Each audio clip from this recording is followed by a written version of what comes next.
Behind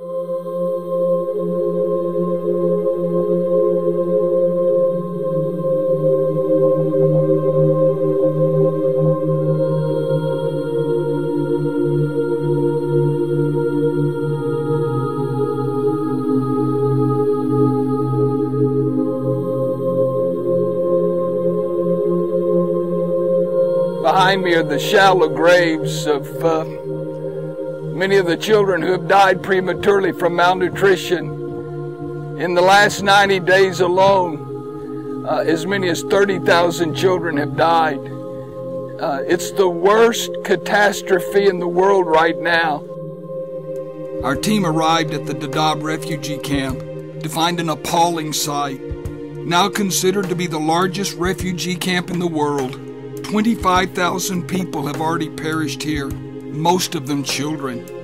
Originally built to hold only 90,000 refugees, Dadaab is now flooded with nearly 500,000 desperate residents. The multitude continues to increase, with an influx of more than 1,500 refugees arriving every single day. Conditions in the camp are horrendous. There is not enough water to meet even the most basic of needs. Physical hygiene is non-existent. Makeshift latrines are few and far between, and the spread of disease is imminent. Perhaps one of the most tragic of these realities is that most Americans remain unaware of this ongoing crisis and are empowered even less to respond to its staggering magnitude. Your heart literally breaks when you come to a place like this.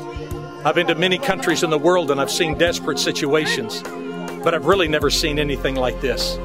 You see the mass graves, you see the children that are malnourished, you see the mothers that are desperate just to get food and water for their children, dads who are just trying to provide. They're trying to find a place to live. They desperately need help. We visited the registration area where hundreds of new arrivals were being processed. There were very few men, mostly women and children. Every family I saw carried at least one malnourished child. Nearly all of them have walked more than 2 weeks to get here, braving the unrelenting heat, wind, and sandstorms. I can't begin to imagine spending 14 days walking in these unbearable elements. If you actually walk 60 kilometers from the camps, close to the border, you will see graves as you go along the road. Because children who are walking, mothers who are walking, lactating mothers, pregnant mothers, many of them do not make to the camps. They actually die on the way. To be very frank, I don't think we have the capacity right now to deal with the situation. Agencies here are doing quite a lot to help, but they are all overwhelmed. As our caravan was driving down one of the dusty roads, a large crowd of over 100 refugees stopped our vehicle and begged me to get out and follow them. At first I was afraid because the crowd was too big, and I was somewhat concerned for our safety. Then my eyes met a mother who was crying and begging desperately.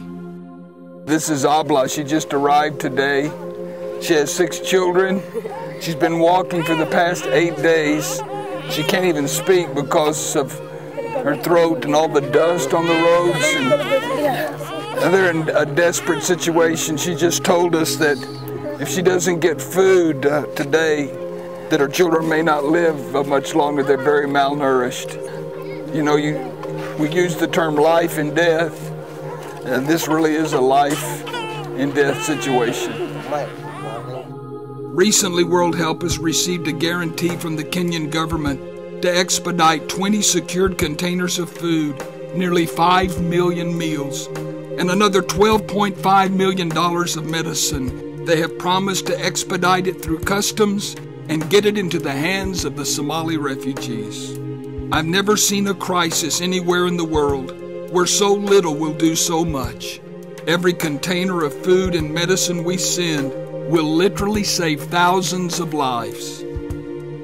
It's hot, it's dusty, and these new arrivals have just received their portion of food and some cooking utensils and cooking oil. Most of the children that have arrived here today are malnourished.